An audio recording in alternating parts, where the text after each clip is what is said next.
Welcome to 2.3 arc length and curvature. I'm going to be shifting through slides a little bit because my slides are a little bit weird. So let's go ahead and start. Arc length is denoted by S. This is kind of a review from last time. If you already watched 2.2, you should already know this. Arc length is divided by S. It measures the length. It does not measure the straight line distance, but it measures the, like, this would be the straight line distance, and this would be the length that you have to travel through if you travel through the path of the function.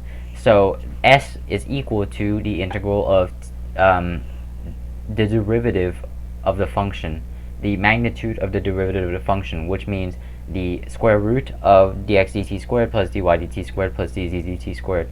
And where does this formula come from? This formula actually comes from the Pythagorean theorem. As you could see, that if that's dx and that's dy, then this would be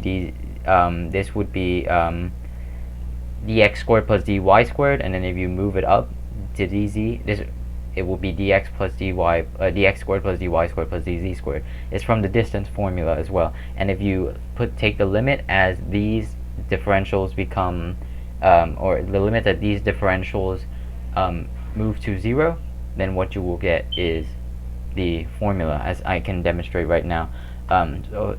So I'm not actually I'm going to be a little bit scuffed with this notation, but what you could do is you could do ds is equal to this, right?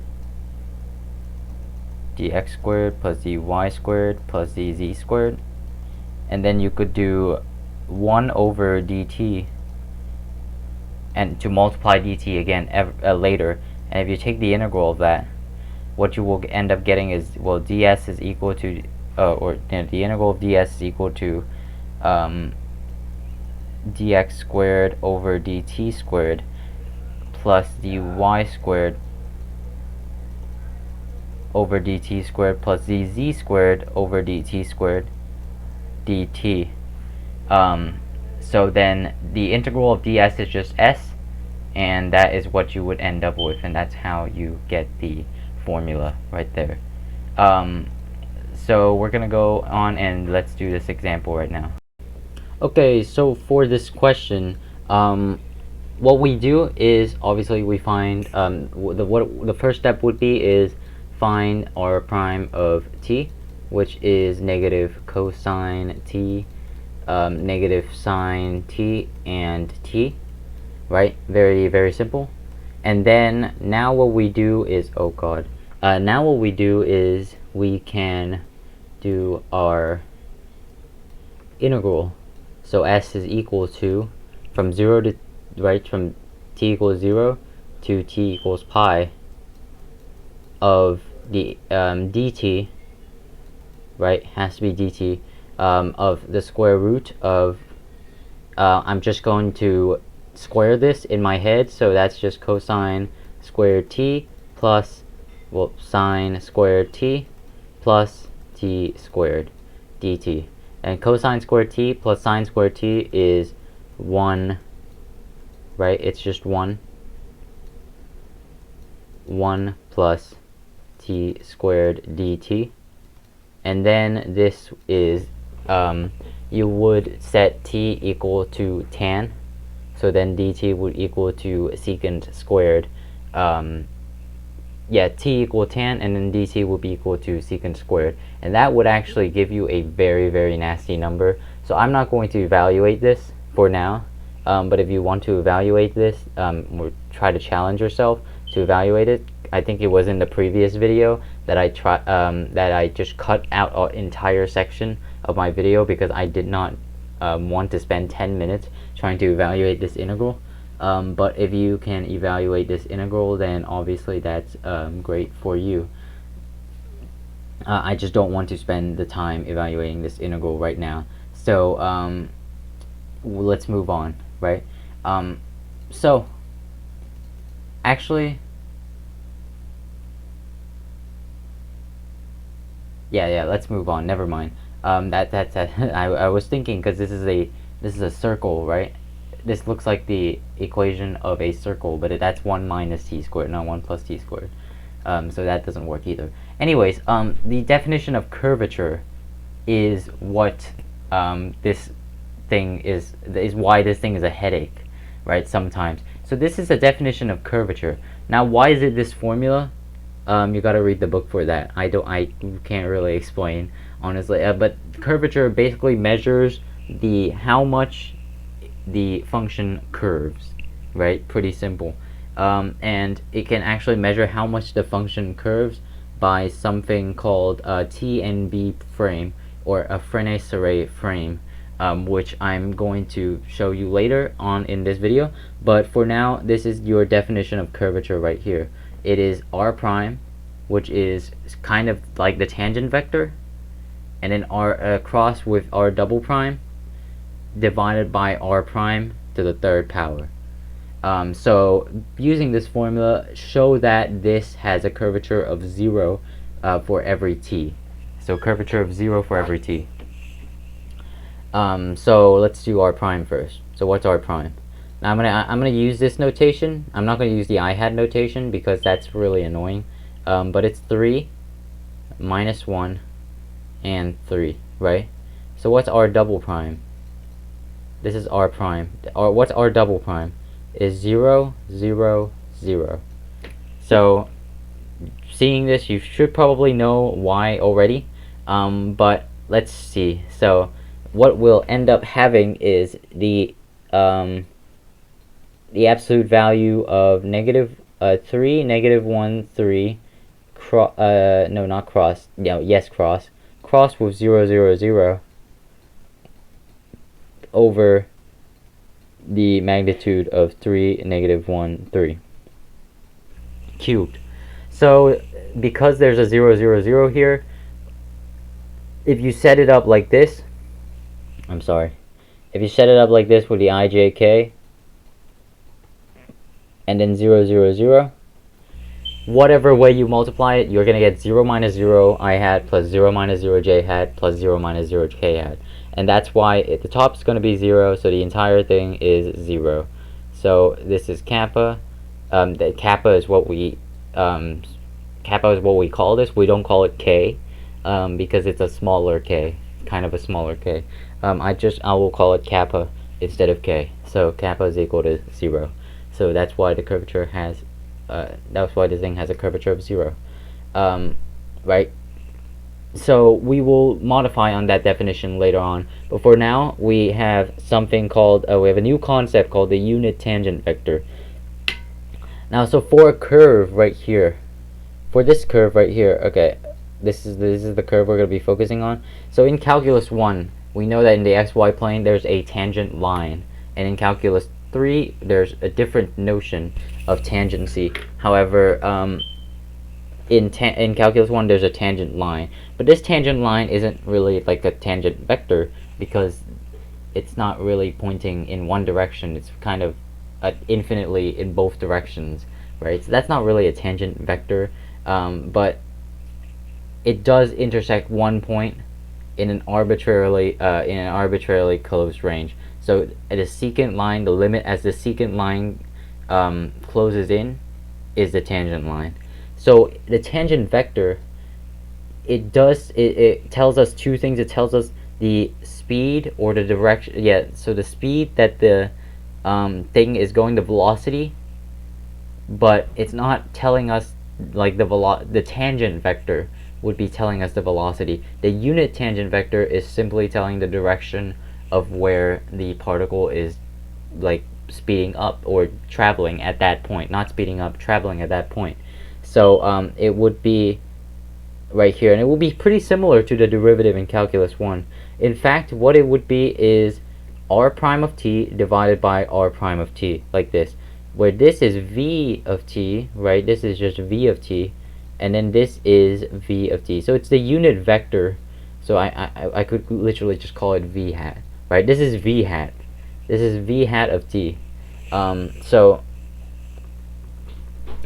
that's why it's called the tangent vector. That's why it's so similar to the tangent line, right? So the tangent line tells us, the derivative tells us the slope. So the tangent vector also tells us the slope, but it also tells us the direction, because that is, well, the vector functions indicate direction as well as where the particle is going, right? So r prime of t divided by the absolute value of r prime of t. Now the normal vector, that there's not really a notion of normalcy right here, but the normal vector is something that's normal or perpendicular to the tangent vector. And in this case, it's not just perpendicular to the tangent vector for the sake of being perpendicular, because there's two ways that it can be perpendicular, like this or like this, right? It actually moves, or it actually dictates where the tangent vector is going to be in some amount of time. So it would actually be like this, because the curve is moving up. So because the curve is moving up, the tangent vector is going to be moving up, so the normal vector points up, right? It's a little bit of a weird notion, but it's not really pointing up completely. It's kind of pointing a little bit to the right, if I draw it a little bit better, but that's basically what the normal vector does. In here, the normal vector is kind of in 2D. Yeah, the normal vector is kind of easy. It's just, well, if the tangent vector is like this, then the normal vector would be like this, because it's trying to curve the tangent vector a little bit more down, and yeah, so it's trying to curve it a little bit more down. So it will be like this and then like this. So that's what the normal vector is, and it is the derivative of the tangent vector divided by the tangent vector, the magnitude of the tangent vector. I had a brain block right there. And why is this true? Well, it's because the unit tangent vector is a vector with magnitude 1, which means it has a constant magnitude, right? So t squared is, or the magnitude of t squared is 1. So what we can prove is, well, t dot t is 1. The dt of t dot t is t, or this, I've already performed this proof, so t prime plus t prime t is equal to 1, right? Or yeah, so t prime plus t prime t is equal to 1. So, or no, not 1, I'm sorry, 0, because you have to differentiate both sides. So 2t prime t is 0, so t prime dot t is equal to 0. So if two vectors have a dot product of 0, they are perpendicular. They are normal to each other. So that's why the normal vector is the derivative of the tangent vector, because the derivative of the tangent vector is normal to the tangent vector. So that's why it's called the normal vector, right? And it's magnitude 1, so we have to divide it by the magnitude of the tangent vector. So what do we have now? What do we have for the final vector? We have the binormal vector. Now it's binormal because it's normal to both the normal and the tangent vector. Bi means 2, so it's normal to 2 vectors, right? It's the normal vector that determines the coefficients of the equation of a plane whose basis is the tangent vector and the normal vector. So that will be what the binormal vector does, but it also serves a little bit more, a little bit better, a little bit more of a purpose that I will talk about later.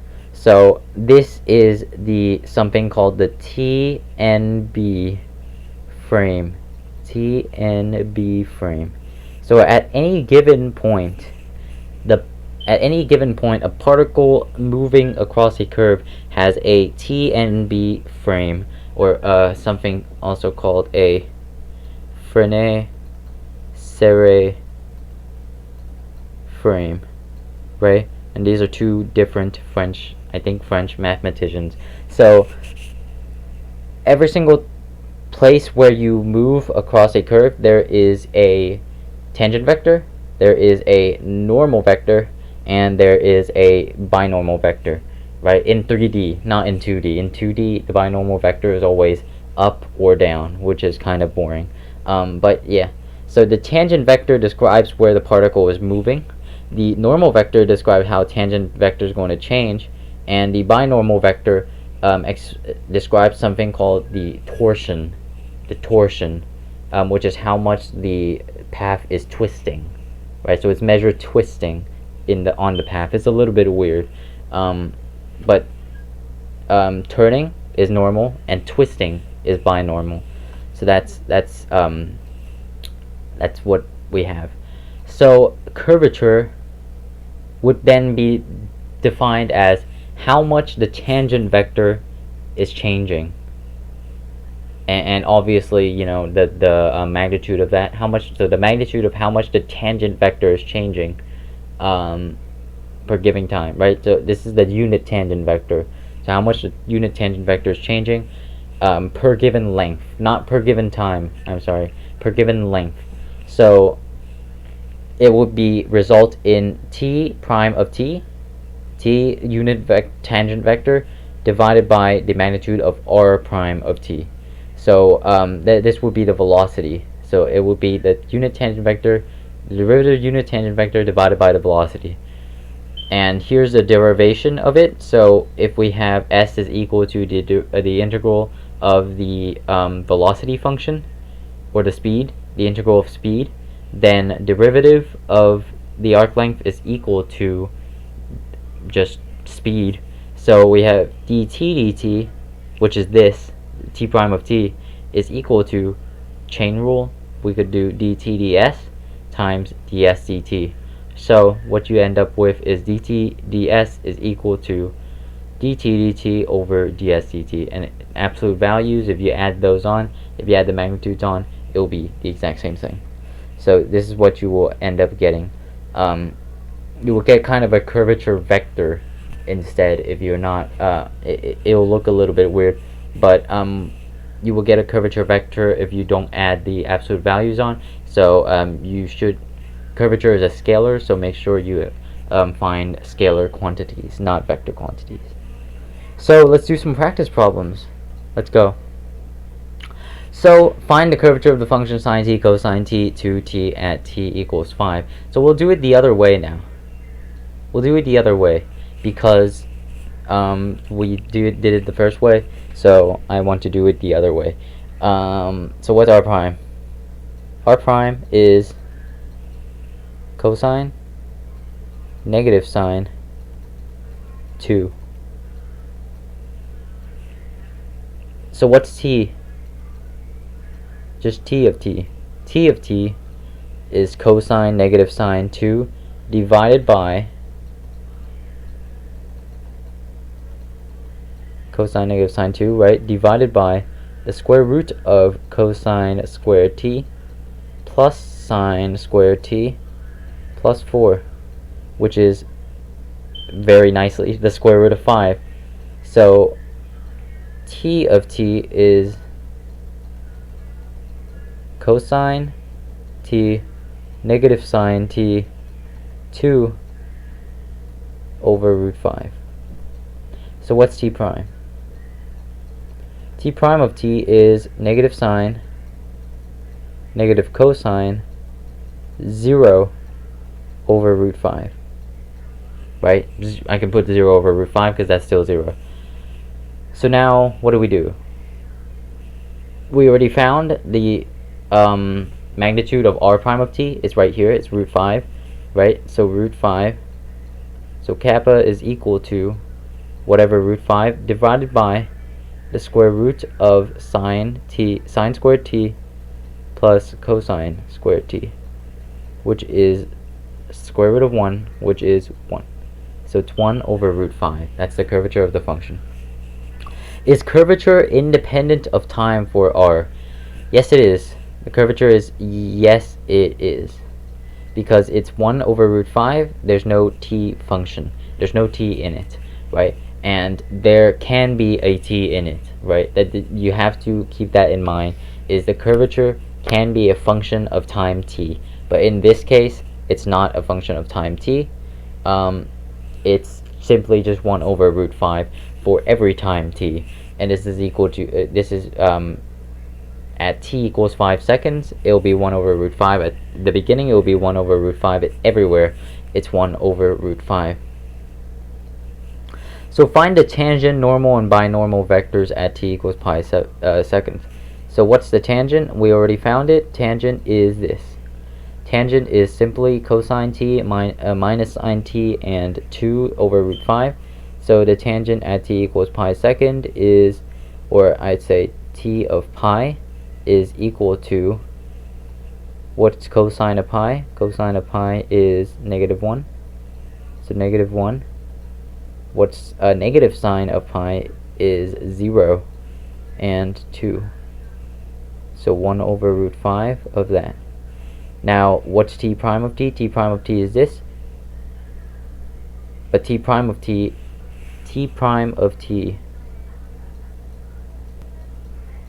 is equal to this, right?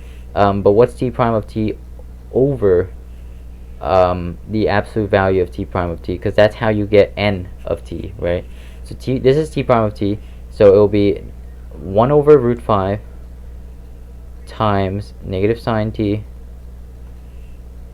or negative sine t, negative cosine t, 0, divided by this, which is, well, 1 over root 5 squared is 1 over 5, and then sine squared t plus cosine squared t is, or, well, no, I'm sorry, this is not right. So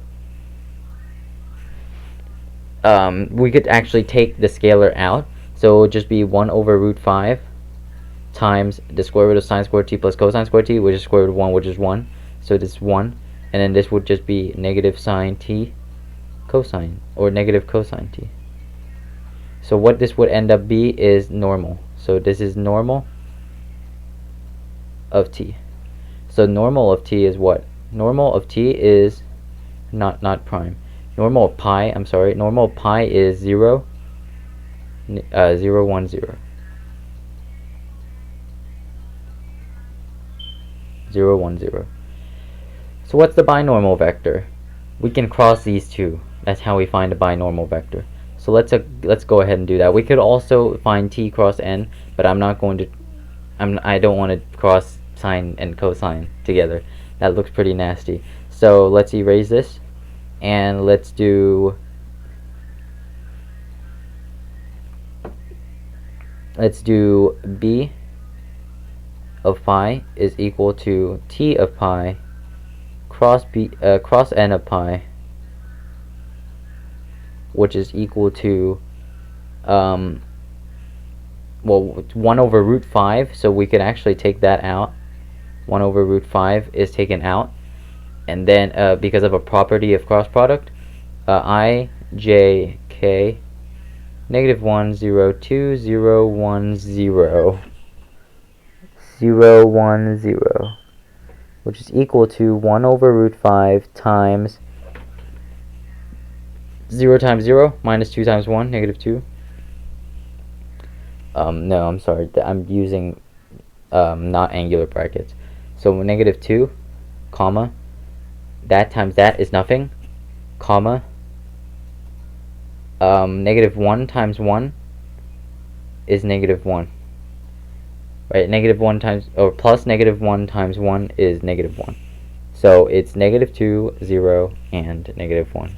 And that is the binomial vector at t equals pi seconds.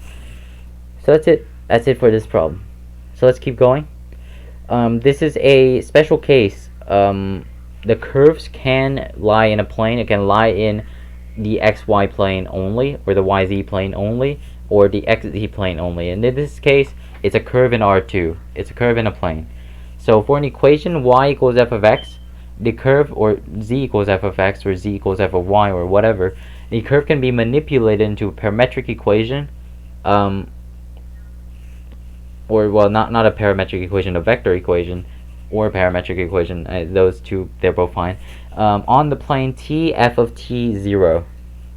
So the curvature of this function at the point 2, 16, well, let's see. So what's t? Or yeah, what's t? So t is t, simple. What's f of t? It's t to the 4th power, and then 0 is 0, right? So that is what you'll have for r. So So what's r prime? R prime is 1, 3t, or sorry, 4t to the third, not 3t, 4t to the third, 0. So I actually don't want to find t of t. And the reason why I don't want to find t of t is because if I find t of t, I will have to take the square root of that, and that's why I don't want to differentiate or integrate or do anything that's associated with that. So that's why I don't want to do, so I'm going to use the first formula instead. So r double prime is equal to what? R double prime is equal to 1 comma, or no, not 1, actually just 0, 0 comma 4t to the third power is 12t squared, right? 12t squared, and then 0. So what is r prime cross r double prime? Well, only one operation here actually works, and the operation is 1 cross 12t squared. So let's do that. So what is 1, or not 1 cross 12t squared, 1 times 12t squared, because everything else you're going to get 0. You're going to get 0 minus 0 minus 0 minus 0 minus not 0 minus 0. So this not 0 is the only thing that's left. It's 12t squared. So 0, 0, 12t squared. So if you take the absolute value of that, what you'll end up getting is 12t squared, right? The magnitude is 12t squared. So what is r prime to the third power? So r prime to the third power, where r prime is, the magnitude is the square root of 1 plus 16t to the 6th. And r prime to the third power means you just take this to the third power. So 12t squared. So what you end up is kappa is equal to 12t squared over the square root of cubed, the square root of 1 plus 16t to the 6th cubed. I hope I didn't do that wrong. I really hope I didn't do that wrong. Okay, so I hope it's right. Now it's at the point 2 comma 16. So t is our input, right? F of t is our output. So what we worry about is the input. So y equals x to the 4th. What's the input? It's x. So our t is our x. So our x coordinate is 2. So what you will end up getting is 48 divided by, or 48 over 2 to the 6 is a big number. 2 to the 6 is 64, I think. And multiply, that's 1025, right? And then to the 3 over 2. So that's the kappa at this point right here. It'd probably be a lot cleaner if I did 1, because it would be 12 over square root of 17 cubed, which is something that we could probably comprehend in our heads, but it's very, very, the curvature is very, very low at x to the 4th when you get to 2, right? Because the function's pretty like straight at that point already. The slope is pretty high. The change in slope is not very much. So yeah, that's the special case for curves in R2, and that is going to be it for today's lesson. I thought I had another section, but I was wrong. So today's lesson didn't take as long as I thought it was going to be, maybe because I spoke fast. But if I speak too fast, then please slow down the video, because I want to get these videos out as quickly as possible so you guys can learn. Most of you are probably already on this chapter in the book or in your class. So that's why I wanted to churn them out at least faster than you are learning them. So I'll see you next time for one of the more exciting chapters of this series, partial derivatives. But I'll see you next time for functions of more than one input.